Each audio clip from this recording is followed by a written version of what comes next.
你知道吗？百病生于气。这个世界上最毒的刀不是砒霜、鹤顶红，是左右你身体的情绪，那些气出来的肿块，抽出来的结节，怒出来的血瘀，施开什么方子也消不掉的病根。你生的是气，但要的是命。我们每个人终其一生，仿佛都在一条寻觅的路上，苦苦探求着那通往健康长寿的捷径。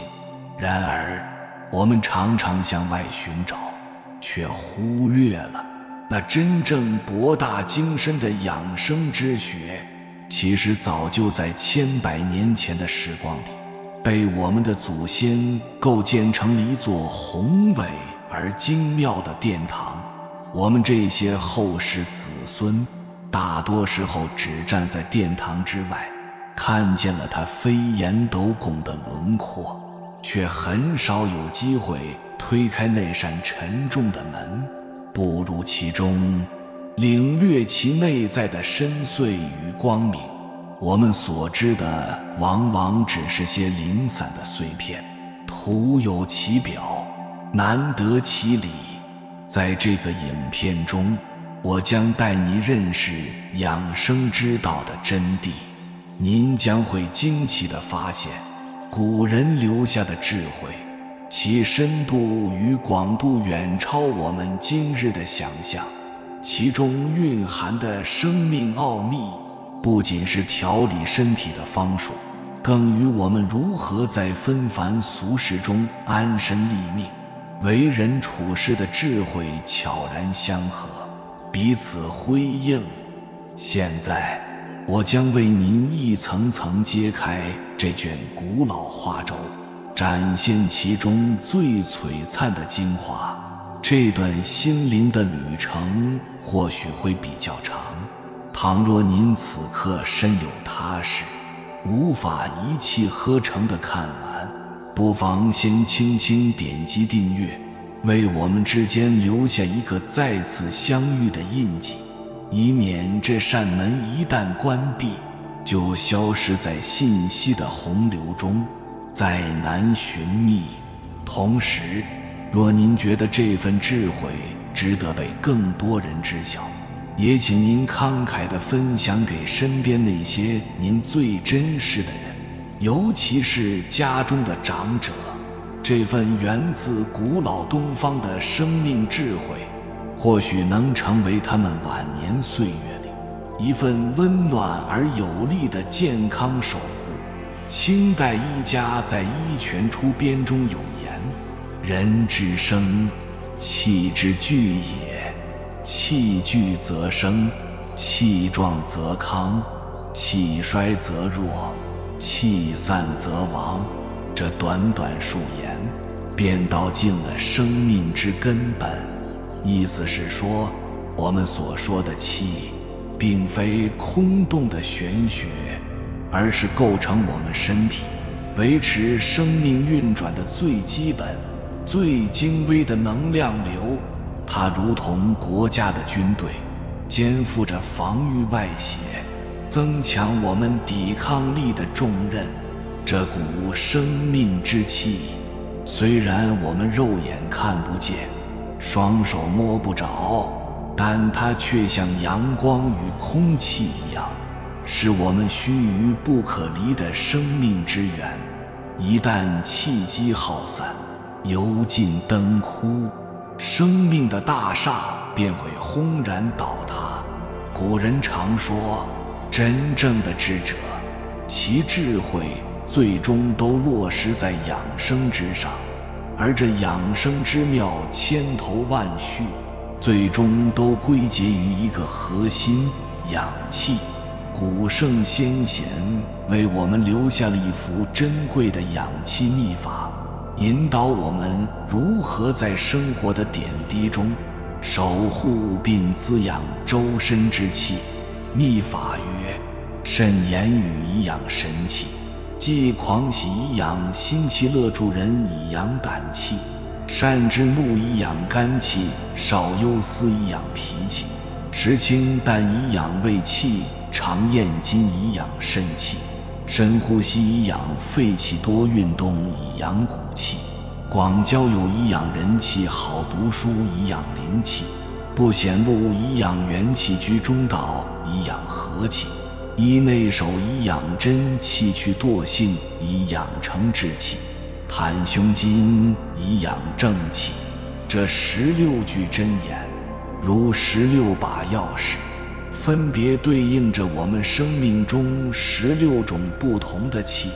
为我们开启了16扇通往身心和合的门扉。接下来让我们一扇扇地推开它们，细细品味其中的奥妙。一、慎言语以养神气。在我们生命的舞台上，神，或者说我们的意识、精神，是当之无愧的总导演，它主宰着我们的一切生命活动。古人极其重视神的地位，将其尊称为君主之官，意思是说，神对于人体的关系，就像一位贤明的君王对于他的子民，是统帅与被统帅的从属关系。君王安稳，则国家昌盛；君王动荡，则天下大乱。因此，对神气的养护，是一切养生的根基与前提。反之，神气的耗散，对我们身心的损害也是最为剧烈的。那么，如何才能最好的守护我们这宝贵的神气呢？《西游记》中，菩提祖师教导孙悟空时说：“口开神气散，舌动是非生。”这句话蕴含着极深的道理，它告诉我们，言语的力量远比我们想象的要大。讲话若是不加谨慎，常常说一些夸张不实的大话，毫无根据的假话，或是那些毫无营养、消磨时光的废话，就如同在我们的精神气囊上戳开了一个个小孔，宝贵的神气便会从中悄然溜走。此外，讲话过多，所谓言多必失，不仅消耗能量，还极易滋生是非，引来不必要的烦恼与纷争。这些烦恼如同心头的尘埃，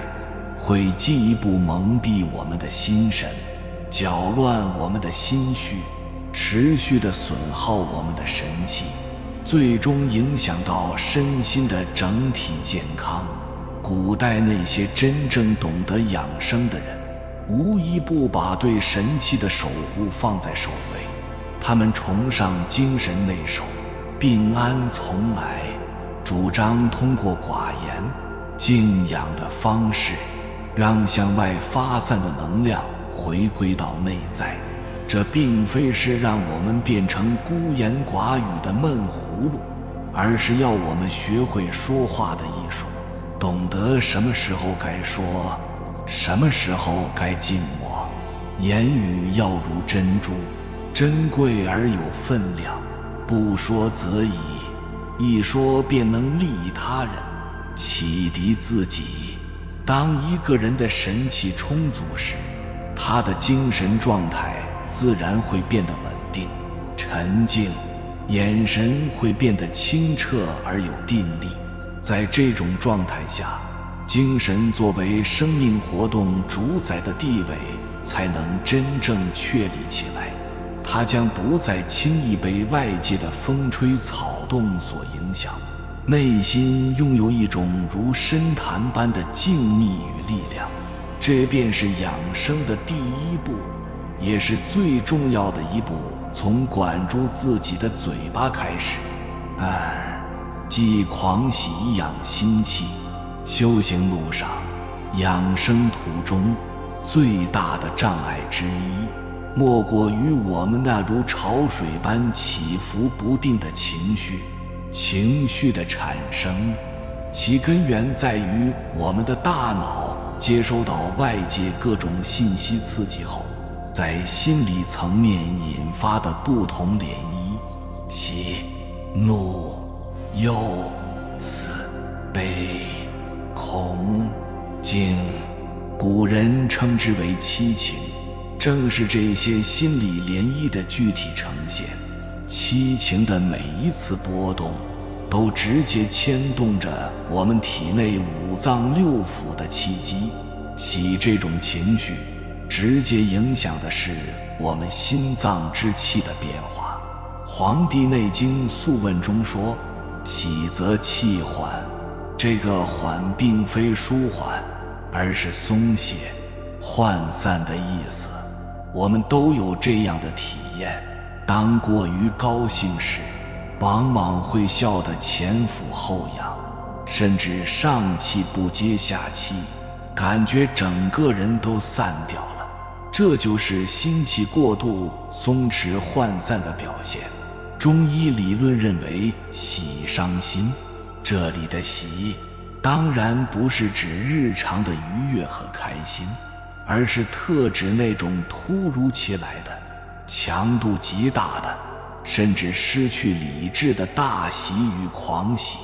这种过度喜悦的情绪一旦爆发，就会像一股猛烈的洪流，促使心气急剧上冲，扰乱心神。原本在我们体内维持着微妙平衡、相互交通的心肾之气，会在这股冲击下骤然分离，导致水火失济、阴阳失衡，极易诱发心脏相关的疾病。在现实生活中，因中大奖、金榜题名等狂喜之事而突发心梗，甚至猝死的案例屡见不鲜。这正是喜伤心最惨痛的教训。当然，养生绝不是要我们变成一个冷漠无情、毫无喜悦的人，恰恰相反，保持一种平和喜悦的心境，是健康长寿的重要基石。那么，这种养生所提倡的喜悦，与伤身的大凶、狂喜究竟有何区别呢？其根本的分界线就在于这份喜是否引起了剧烈的情绪波动，是否让你失去了对自我的掌控。养生所追求的喜，是一种从内心深处泛起的淡淡的宁静的喜悦，它更像是一种理智的欣赏和感恩，是可控的。这种情绪反映在脸上，往往是笑意含三分，是发自内心的恬淡与安详，如同春日暖阳，温和而不灼人。而狂喜则是非理智的，是完全失去自我控制的巨大情绪风暴，如同夏日暴雨，猛烈而具有破坏性。那么我们该如何避免和有效控制狂喜这种情绪的冲击呢？古人的智慧给了我们几点启示。其一是看淡名利得失，许多狂喜之事都与外界的名利、成就紧密相连。当我们能从心底里认识到世间万物皆为我所用，非我所有，一切的得失都只是生命旅途中的风景，而非终点。拥有这份通透与豁达，内心便不易因外物的得失而掀起滔天巨浪。其二是平日里加强对情绪自控能力的锻炼，可以通过静坐、冥想、阅读圣贤经典等方式培养内心的定力。当内心拥有一片宁静的核心区域，即使外界波涛汹涌，也能保持风来疏逐，风过而逐步流升的从容。其三是运用五行相克的智慧，借恐来冲喜。当遇到让自己欣喜若狂的事情时，可以有意识地去想一些自己比较害怕或担忧的事情，用恐的情绪来平衡喜的情绪。这里有一个流传甚广的故事，据说清代有位新科状元，才华横溢，相貌堂堂，被皇帝招为驸马。这天大的喜事让他高兴得过了头，竟患上了躁狂之症，终日狂笑不止，言行失常。宫廷御医用尽了各种名贵药材，也束手无策。后来皇榜招贤，请来一位宫外的民间名医。这位名医诊脉之后，不慌不忙地问管家，状元是哪里人士？管家如实回答后，医生立刻板起脸，用冰冷的语气对状元说，你这病已是要时无医，速速收拾行囊还乡吧，3天之内若赶不到家，你就要客死他乡，做个异乡鬼了。状元听闻此言，顿时吓得魂飞魄散，狂喜之情烟消云散，取而代之的是对死亡的巨大恐惧。他哪还敢耽搁，立刻启程，日夜兼程地往家赶。说来也奇，2天半赶到家后，他不仅没死，那恼人的躁狂症竟然也奇迹般的痊愈了。后来状元返回京城，找到那位名医，质问他为何要那般恶毒地诅咒自己。名医抚须笑道，驸马爷，您的病根在于大喜，心火暴亢，药物已难奏效。所谓心病还须心药医，我用急死之言，是为了在你心中激起恐的情绪。五行之中，水克火，恐属水，喜属火，恐的情绪一起，那过旺的喜火自然就被扑灭。喜火一去，上冲的心火便会下降，心火下降，下焦的肾水便能上行，如此水火既济，化作甘霖，滋润身心，您的病自然不药而愈了。这便是古人运用情绪平衡来疗愈身心的绝佳案例。3. 乐主人以养胆气。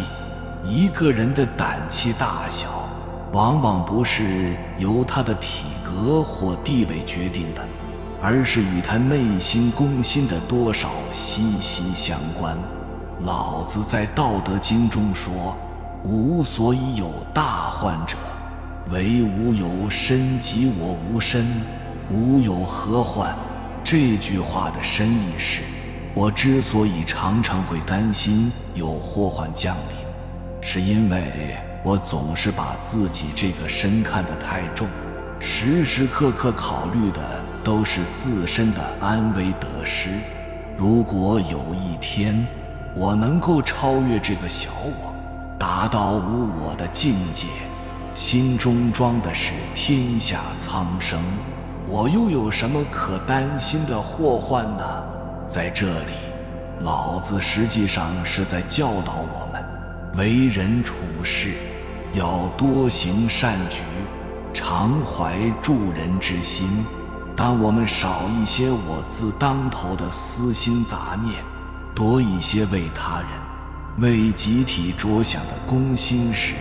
我们的胆气自然就会在不知不觉中变得壮大起来，试想一下，一个道德高尚，心中充满爱，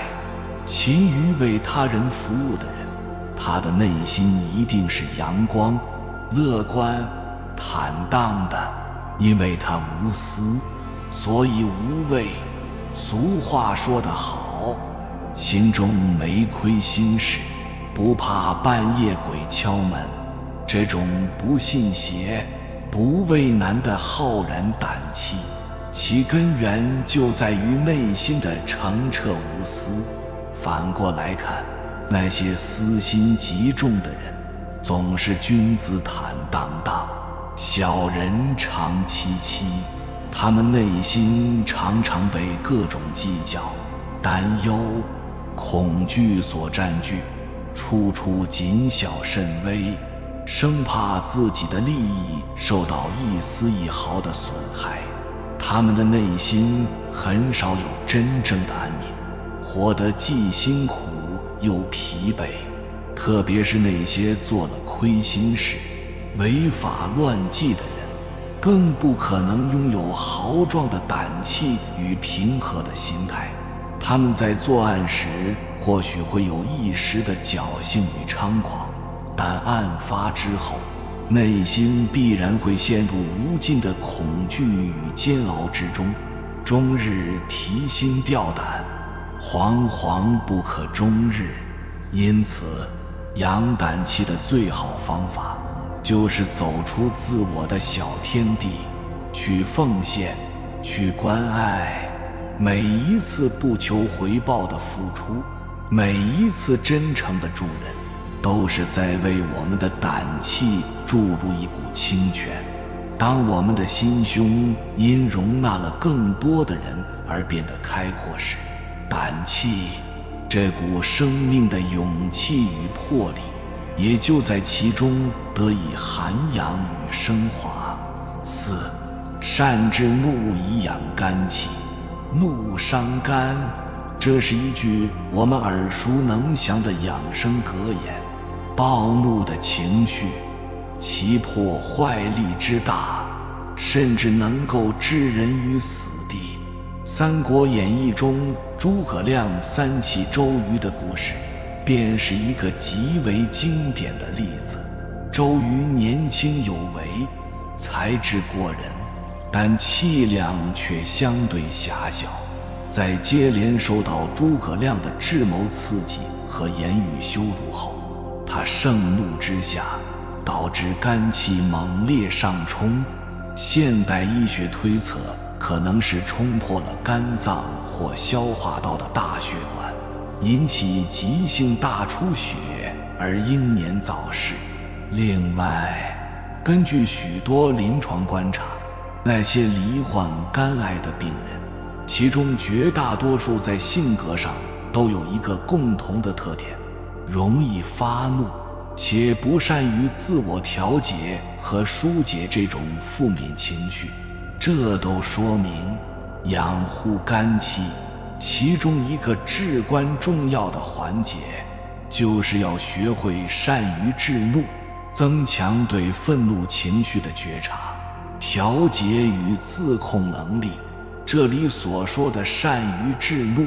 与我们通常理解的佛家所提倡的人有着本质的区别。人很多时候仅仅是把愤怒的情绪强行压抑下去，不让它发作出来，但这种压抑只是表面的，内心的愤怒之火其实并没有熄灭，只是从明火转为了暗火。这种被压抑的怒气长期在体内郁结，会造成肝气瘀滞，气滞则血瘀，久而久之，反而会成为更隐蔽、更危险的致病因素，比如形成结节、囊肿甚至肿瘤。那么，正确的制怒方法是什么呢？是儒家所强调的，要时刻保持一种中和之气。何谓中和？儒家经典《中庸》里解释道：喜怒哀乐之未发，谓之中发而皆众结，谓之和。所谓中，是指当人受到外界刺激，愤怒的情绪即将要爆发的那一刹那，能够立刻觉察到它，并清晰地意识到发怒会伤肝，于是在意识的主导下，运用智慧将这股破坏性的怒气转化为一股积极向上的力量，或者干脆让它消弭于无形，最终没有发作出来。这是一种高度的自我觉察与转化能力。所谓和，是指有时候这股气确实需要一个表达的出口，但这种发作是完全在意识的掌控之下的，是理性的，是善意的，其表达的方式、时机和程度都是恰如其分的。比如父母对孩子的严厉教导，老师对学生的批评指正，这种怒其目的是为了对方好，是哀其不幸；怒其不争，是一种慈悲的怒，是发而终结的。能够时刻保持这种中和之气，我们便能真正的驾驭愤怒，而不是被愤怒所奴役。如此才能有效地调养我们的肝气，使之调达舒畅，如春日之树木，生机盎然。5. 少忧思以养脾气。中医认为脾主思，忧思伤脾。我们生活在一个由各种矛盾交织而成的社会里，要说完全没有忧愁烦恼之事，那是不现实的。但是凡事都有一个度，适度的思考可以帮助我们解决问题，而过度的忧思则会损害我们的健康。那些常常忧思过度的人，有一个显著的特征，就是容易胡思乱想。大脑像一匹脱缰的野马，在过去与未来之间奔腾不休，却唯独不在当下。中医讲，思则气结，长期的胡思乱想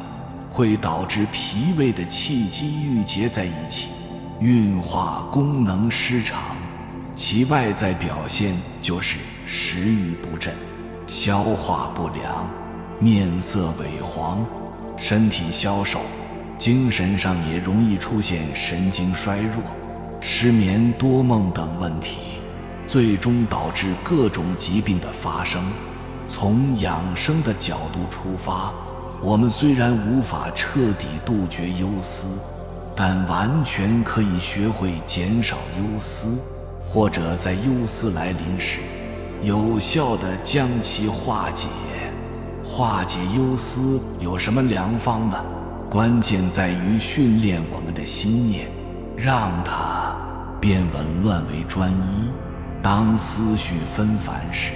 有意识地把注意力收回到一件具体的事情上，比如专注于自己的呼吸，专注于走路的每一步，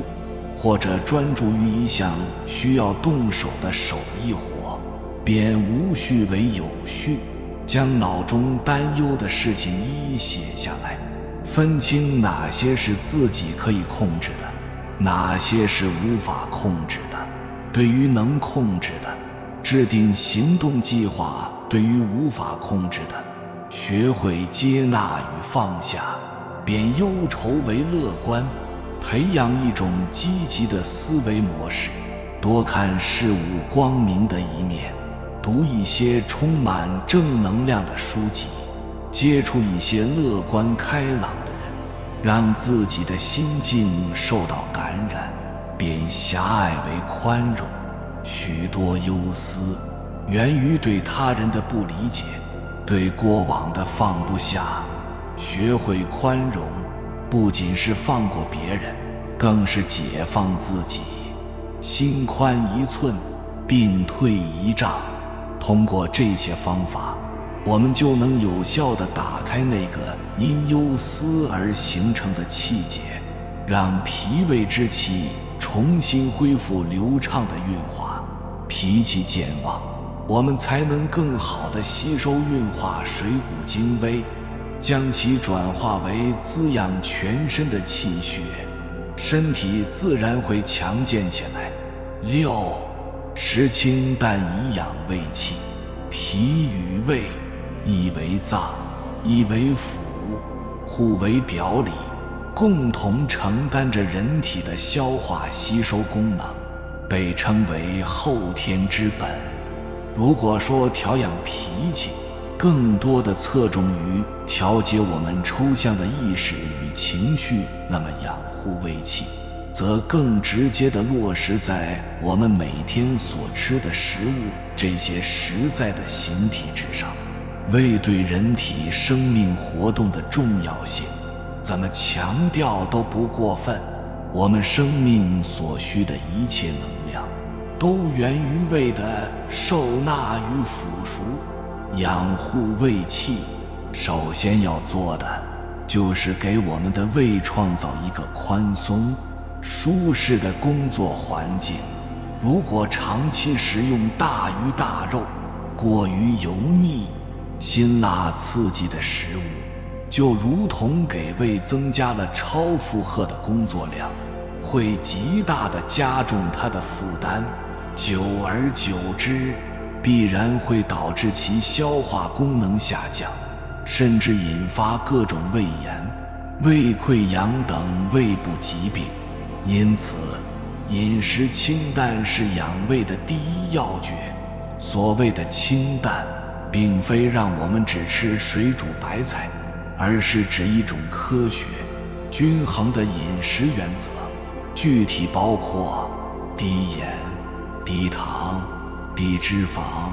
这是现代营养学与古代养生智慧的共识。素食为主，荤素搭配，以五谷杂粮、蔬菜水果为饮食主体，适当搭配一些优质的鱼肉、禽蛋，保证营养均衡。多吃应季、新鲜、完整的食物，顺应自然规律，吃当季的食物，多吃保留了完整生命信息的整体性食物，少吃过度加工的食品。科学进补，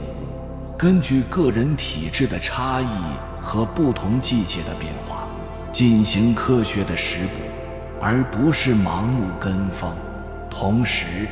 还要坚决杜绝暴饮暴食，吃饭时要细嚼慢咽，心怀感恩，不刻意追求山珍海味、奇珍异食，只求食物的科学、合理与洁净。当我们能在日常饮食中真正做到从清淡中品味真味，从朴素中汲取能量，我们的胃气就能得到最好的养护，后天之本自然会坚如磐石。7. 常咽津以养肾气。肾被称为先天之本，它储藏着我们从父母那里继承来的生命精华肾精。肾气是否充足，直接决定了我们生命力的旺盛与否。肾气足，则精力充沛，骨骼强健，思维敏捷，衰老也会来得更慢一些。因此，养护肾气是延年益寿的核心功课。养肾的方法有很多，其中道家流传下来的一种简便而高效的方法，叫做炼精生精，炼精化气。这里的精指的就是我们口腔中分泌的津液。道家将这种津液视为人体的宝贵精华，称之为金津玉液或甘露。这个方法的原理是，通过特定的方法激发口腔内津液的大量分泌，然后将这些充满生命能量的津液有意识地咽入腹腔的丹田部位，再辅以意念的导引，就可以将其转化为充养肾脏的精气。需要注意的是，这里所说的津是指那种清晰、晶莹，甚至带有一丝甜味的液体，而不是我们平时说话时产生的那种粘稠的唾液。如何练津呢？方法很简单，舌抵上颚，安静地坐着或站着，将舌尖轻轻抵住上牙膛的内侧，这个位置是任督二脉交汇之处，能有效刺激内分泌神经群。口齿与嚼舌也可以通过上下牙齿轻轻叩击36次，然后用舌头在口腔内沿着牙齿、牙龈的内外侧顺时针和逆时针各搅动数圈。通过这些方法，你会慢慢感觉到口腔内开始有清亮的津液源源不断地涌出。待津液满口时，不要急于一次咽下，而是鼓数次，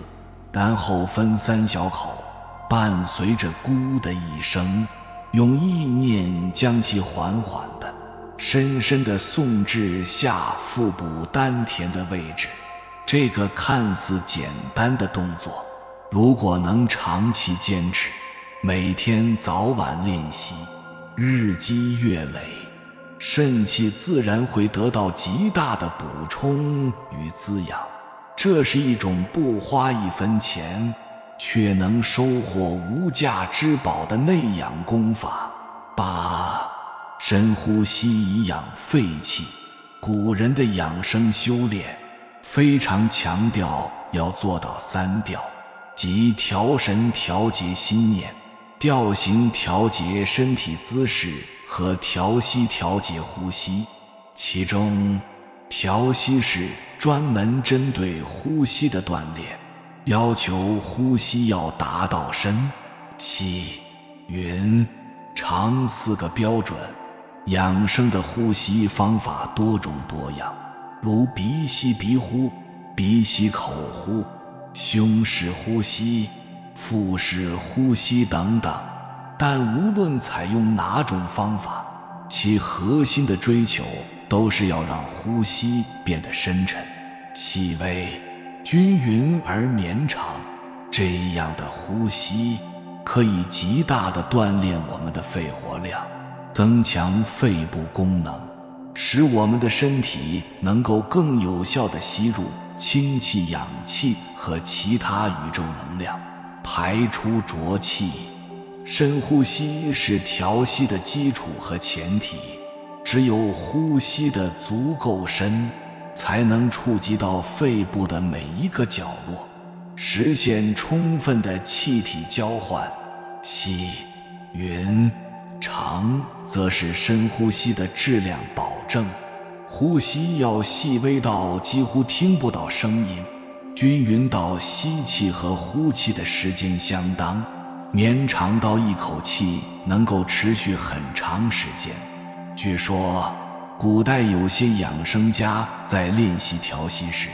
会在鼻孔前放一根鹅毛，如果在整个呼吸过程中鹅毛纹丝不动，那才算是达到了深细匀长的高深境界。道家代表人物庄子曾描述过真人的呼吸状态，说他们呼吸时吸肿，意思是气息能够深达脚后跟。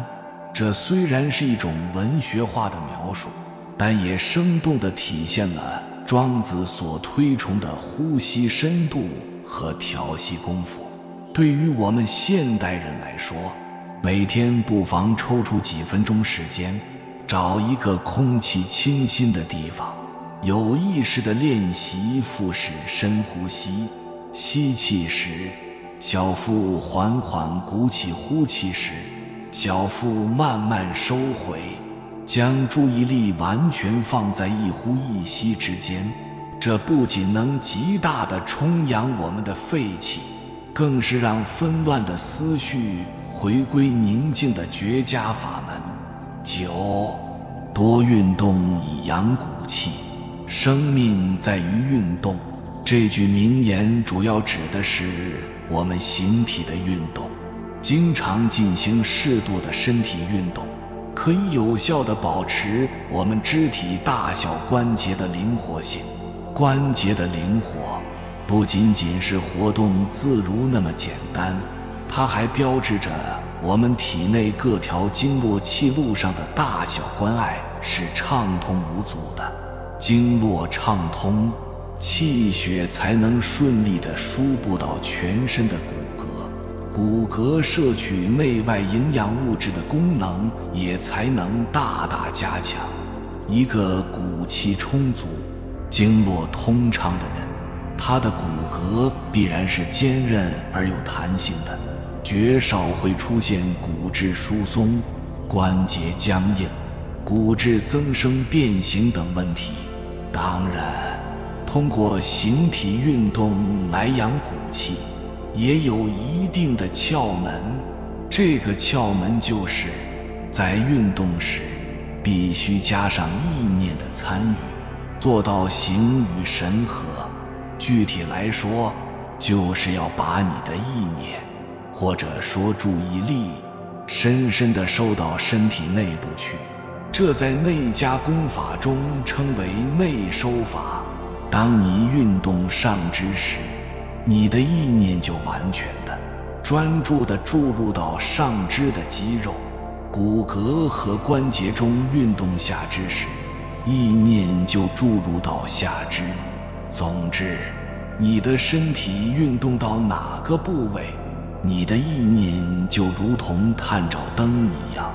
紧紧地跟随并照亮那个部位。这便是中医所说的一为气之帅，意到气到。也就是说，在意念的引领和主导下，你的意念注入到哪里，身体的气血能量就会随之而集中补充到哪里。这种形神合一的运动方式，其养生效果比起那些心不在焉、只动形式的散步或锻炼要强上数倍。它对于充养骨气乃至养护全身的气机都能起到事半功倍的神奇效果。无论是打太极、练八段锦，还是简单的散步、慢跑，只要融入了这份内在的关照，都会变成高效的养生功法。10. 广交友以养人气。人是一种非常独特的生命存在，我们既是自然的一部分，具有自然的属性，同时我们又是社会的一员，具有社会的属性。这双重属性决定了人的生命活动既离不开山川草木、日月星辰的自然滋润，也离不开人与人之间的情感交流与社会互动。人与人之间的各种关系构成了这个纷繁复杂而又充满温情的社会，而我们与自然的关系很多时候也是通过社会这个中介来维系的。这说明一个人的生命若想健康圆满，既不能脱离自然，更不能脱离社会。然而在古代确实有一些养生家，他们主张跳出三界外，不在五行中，选择闭门清修，隐居于深山老林、大漠石窟之中，过着与世隔绝的生活。这看似是彻底脱离了社会，其实不然，他们只是脱离了世俗社会，但他们内心与整个宇宙、与大道天地是相通的。他们有自己独特的社会圈子。对于绝大多数生活在尘世中的我们而言，如果真正的彻底地脱离了社会，那恐怕也就不能称之为一个完整意义上的人了。过去曾经报道过一些狼孩、虎孩的案例，他们从小就与动物生活在一起，接受的是动物的信息，养成的也是动物的习性。其结果是，虽然他们有着人的外形，但内里的人性已经发生了极大的改变。所以养生保健切不可自我封闭，画地为牢。我们要通过广泛的结交志同道合、品行端正的益友，为自己建立起一个开放式的和谐的生活空间和良性的人际关系网络，这能够极大地强化我们作为人的群体效应，也就是强化我们的人心。与朋友的真诚交流，可以疏解心中的郁闷，与群体的温暖互动，可以获得归属感与支持。这种由良好人际关系所滋养的人气，是一种非常重要的生命能量场。人气旺，则心态开放，事业一兴，这对于养生保健，对于身心的整体健康，都是极为有利的。11. 好读书以养灵气。一位伟大的科学家曾说，聪明在于勤奋，天才在于积累。这句话同样也符合养生的道理。我们这里所说的灵气，很大程度上就是人们常说的灵感。人类许多伟大的创造力，其本源都来自于灵感的火花。作家的不朽之作，诗人的千古名句，往往是在灵光乍现的瞬间诞生的。书画家的传世神品，常常是在神来之笔的挥洒中完成的科学家的重大发明，有时是在梦境或冥想的灵感中实现的。甚至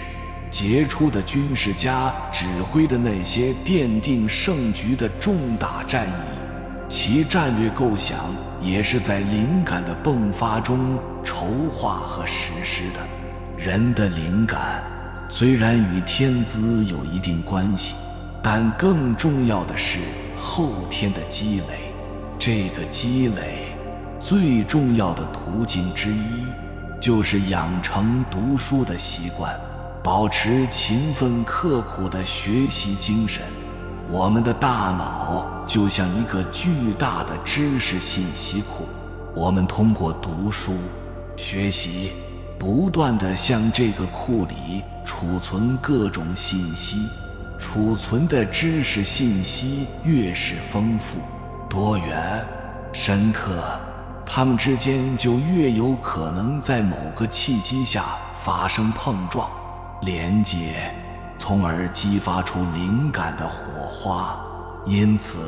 库里的存货越多，启动灵感的能量就越大，灵感显现的几率也就越高。试想，一个再伟大的天才，如果他从不学习和掌握航天技术知识，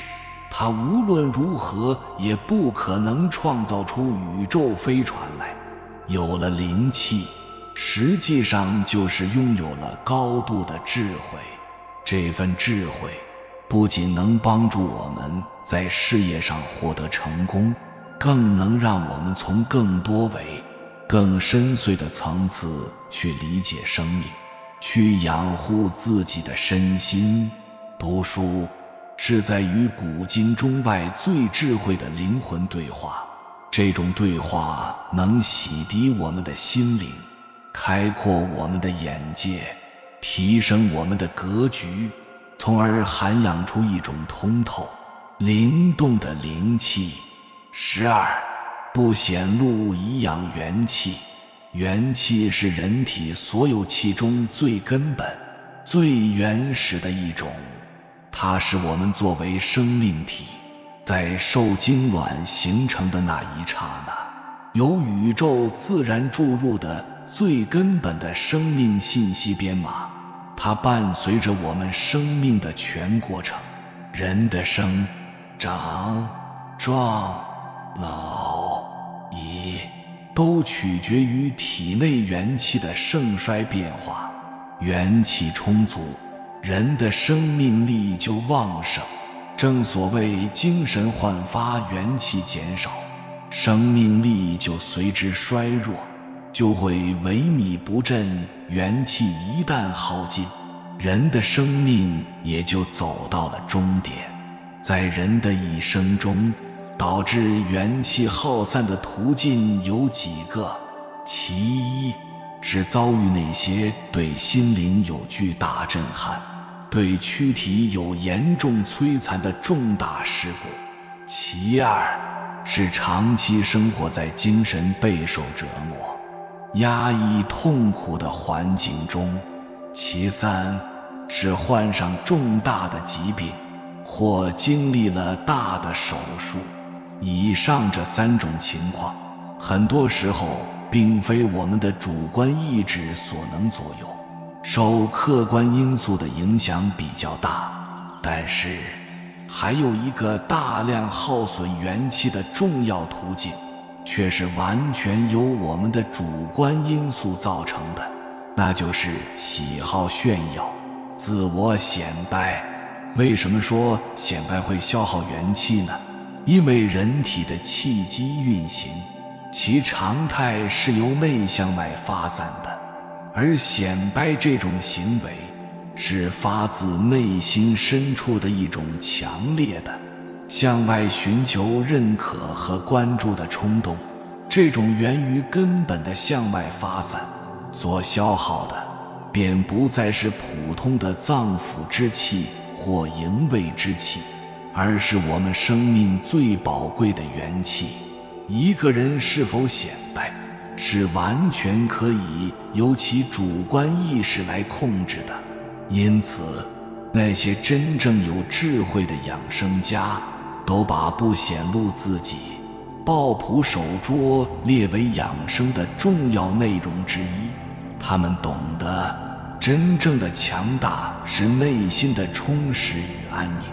而非外在的浮华与喧嚣。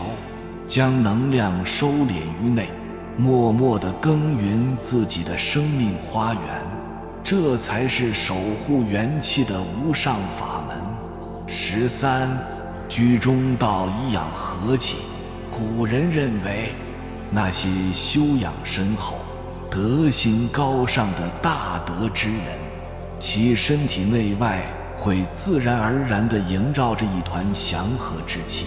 简称和气。史记记载，春秋末年，镇守函谷关的令尹尹喜，有一天夜观天象，忽然感受到一股紫气从东方而来。他知道，这股祥瑞的紫气，便是他最尊敬的老师老子即将到来了。因为老子具有至高的道德修为，他身心的和气场也就非常强大，能够绵延数百里，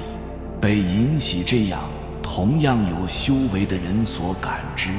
如何才能养出这团宝贵的和气呢？关键就在于为人处事要坚守中道，也就是说，无论待人接物还是处理问题，都要做到不偏不倚，既不偏激，也不保守，既不过分亲近，也不过分疏离，不走极端，凡事留有余地。经上的人常说，和气生财，处理人际关系讲究以和为贵，家庭伦理中强调家和万事兴。无数的事实都证明，和气具有一种强大的凝聚力和感召力，一个充满和气的环境，能给人营造出宽松、愉悦的心理氛围和生活空间。长期沐浴在和气之中，人的心情舒畅，气血调和，自然就能健康长寿。14. 以内守以养真气。我们人体内的气种类繁多，有脏腑之气、经络之气、营气、胃气等等。除此之外，还有一种极为特殊也极为宝贵的气，叫做真气。它藏在我们的下丹田，是人体的先天之气源于父母的元气，与后天之气源于饮食呼吸的水谷之气和氢气相互混化而成的产物，是驱动我们生命活动最根本的动力源。老子所说的虚其心，实其腹，正是道家养生的核心要诀。所谓虚其心，就是让我们的头脑、心神保持虚静、安宁的状态，减少杂念。所谓实其腹，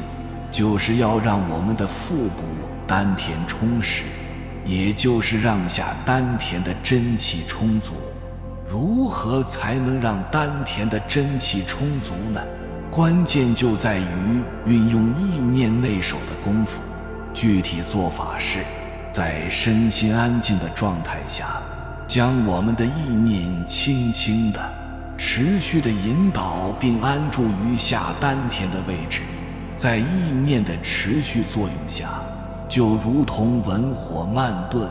能够有效地促进我们体内的先天之气与后天之气在丹田这个丹炉中进行混化，生成并壮大宝贵的真气，从而不断地强化我们自身的生命力。15. 去惰性以养成志气。惰性可以说是我们与生俱来的一种习性，也是人们在养生修行道路上最大的拦路虎。说实话，养生修炼的许多方法本身并不算太难，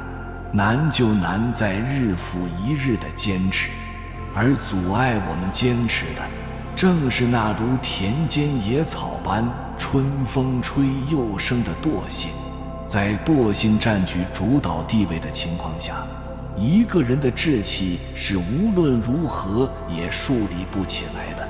反过来说，一个注重养生的人，如果缺乏坚定的志气，那么他的养生保健也注定收不到应有的效果，最终会半途而废。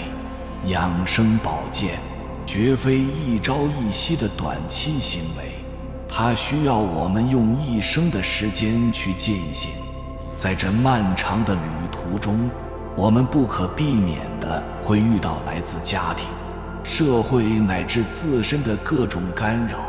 会出现各种意想不到的困难。在这些干扰和困难面前，我们每向前迈出一步，都需要有强大的志气作为后盾和保证。所以，失去了志气，还谈何养生？若想真正踏上养生之路，就必须下定决心，与自己的惰性做斗争。古人云：日损之，损之又损，以至于无为。我们也要学习这种精神，每天去掉一点惰性，持之以恒，才能将那股支撑我们走下去的志气真正的树立起来。16. 袒胸襟以养正气。这是养生16诀的最高标准，也是养生的终极境界。养一口天地正气，养生的整个过程，实际上就是一个正确的认识和改造我们主观世界与客观世界的过程。要实现养生的最高目标，就需要我们树立起大道为公的世界观，拥有心包太虚、凉州杀戒的博大胸怀。然而，世界观的转变是一个根本性的转变，特别是对我们主观世界的改造，更是一个充满挑战甚至痛苦的过程。改造主观世界，其核心就是要破除两大障碍，一个是私字，一个是执字。人类社会长期存在的私有制，使得私有观念在我们每个人的头脑中都可谓根深蒂固。要改造这种以自我为中心的观念，绝非一朝一夕之功。另外，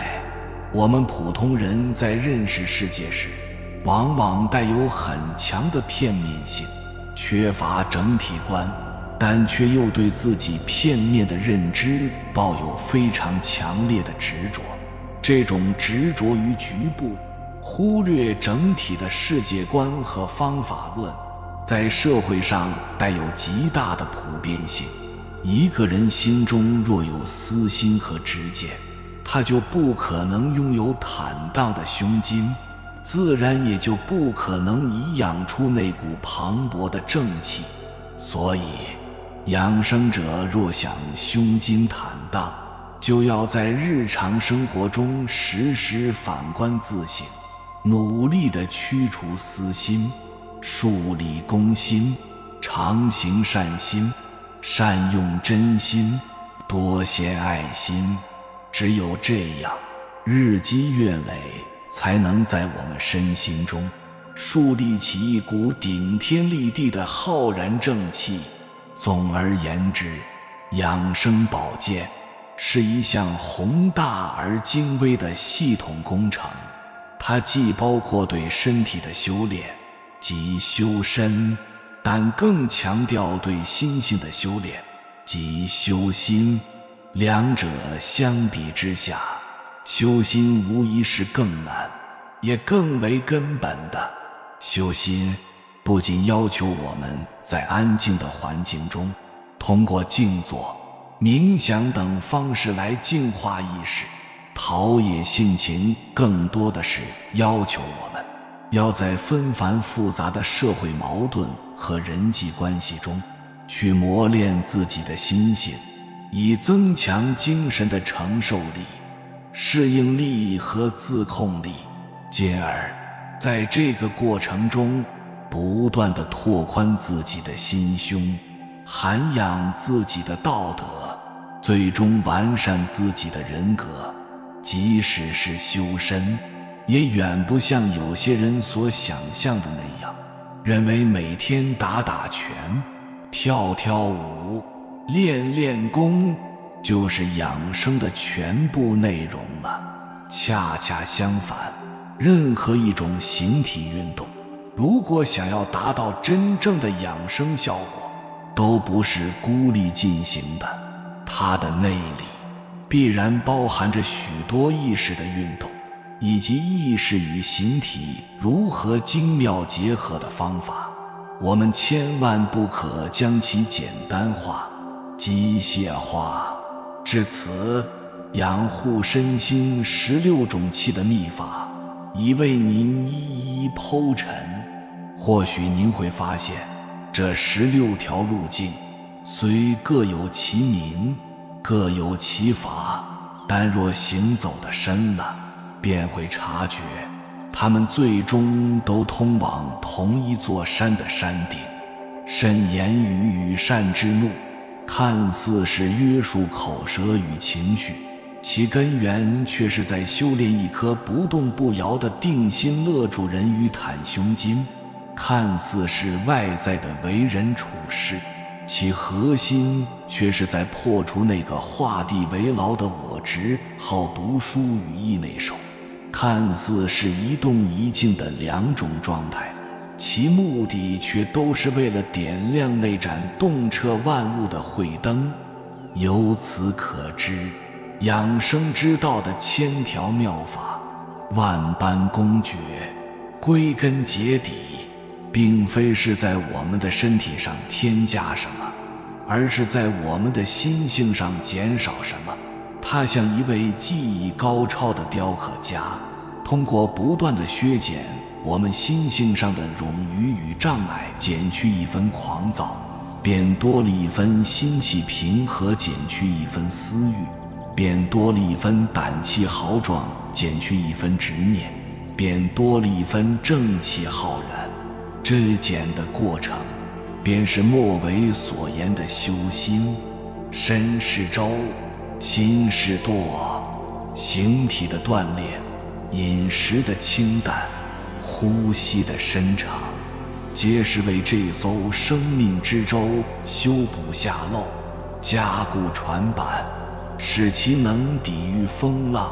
然而船行何方，能否避开暗礁，能否最终抵达安宁的彼岸，却全然取决于心这个舵的朝向。舵若不正，船再坚固，也只是在烦恼的苦海里原地打转，甚至南辕北辙。因此当我们将这16条真言一一实践于生活，切莫仅仅将其视为孤立的健康准则。您当在每一次慎言语时，关照自己躁动的念头；在每一次食清淡时，觉察自己贪婪的欲望；在每一次广交友时，反思自己狭隘的心量。如此，养生便不再是身体层面的术，而是一场深入骨髓、直抵灵魂的道的修行。您养的将不仅仅是身体的16种气，更是那贯通天地、超然物外的生命本源的浩然之气。这或许才是古人留给我们的那份养生智慧背后真正想要传递的终极奥秘。有缘人，感谢你看到最后。如果今天的影片对你有所帮助，请按个赞给我响应，回复一句气在人不衰。愿你健康长寿，身心安泰，乘风破浪。还没有订阅频道的，请点击右侧的订阅按钮，与我们建立更深的连接。随缘加入会员，与同频之人共修福报，随喜转发，传播善知识，功德无量。